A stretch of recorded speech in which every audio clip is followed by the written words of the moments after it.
லட்சத்தீவில் புதிய விமான நிலையம் அமைக்க மத்திய அரசு திட்டம்.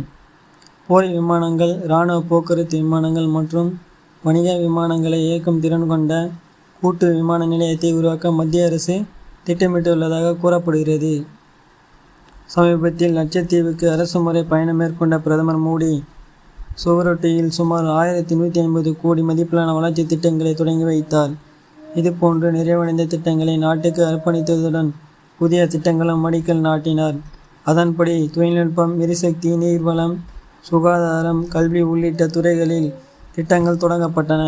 திட்டங்களை தொடங்கி வைத்த பின் பிரதமர் மோடி கூறுகையில், லட்சத்தீவின் நிலப்பரப்பளவு சிறியதாக இருந்தாலும் மக்களின் இதயங்கள் கடலை போல ஆழமாக உள்ளன. கரையோர தீவு பகுதிகள் நீண்ட காலமாக புறக்கணிக்கப்படுகிறது. எங்கள் அரசு அவற்றுக்கு முன்னுரிமை அளித்துள்ளது.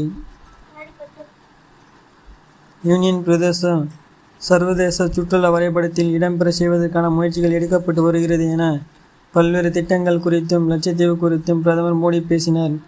இதனிடையே லட்சத்தீவு பயணத்தின் போது எடுக்கப்பட்ட புகைப்படம் மற்றும் வீடியோவை பிரதமர் மோடி இணையதளத்தில் பகிர்ந்து சுற்றுலா பயணத்தை விரும்புவோருக்கு லட்சத்தீவு மிக சிறந்த இடம் என கூறியிருந்தார்.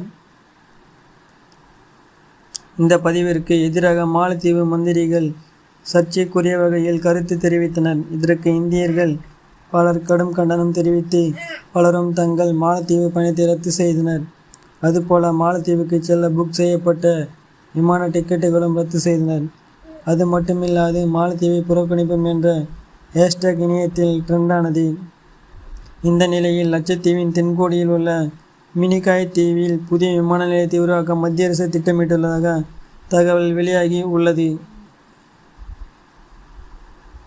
போர் விமானங்கள், இராணுவ போக்குவரத்து விமானங்கள் மற்றும் வணிக விமானங்களை இயக்கும் திறன் கொண்ட கூட்டு விமான நிலையத்தை உருவாக்க மத்திய அரசு திட்டமிட்டுள்ளதாக கூறப்படுகிறது. அதுவும் கடந்த காலங்களில் மினி தீவுகளில் இந்த புதிய விமான நிலையத்தை மேம்படுத்துவதற்கான முன்மொழிவுகள் அரசாங்கத்திடம் அனுப்பப்பட்ட போதிலும் கூட்டு பயன்பாட்டு பாதுகாப்பு விமான நிலையத்தை உருவாக்கும் திட்டம் சமீப காலமாக புத்துயிர் பெற்று தீவிரமடைந்து வருவதாகவும் தகவல் வெளியாகி உள்ளது. இங்கே விமான நிலையம் அமைப்பது மூலம் அரபிக்கடல் மற்றும் இந்திய பெருங்கடலில் இந்திய கண்காணிப்பை தீவிரப்படுத்த முடியும், சுற்றுலாவை மேம்படுத்த முடியும்.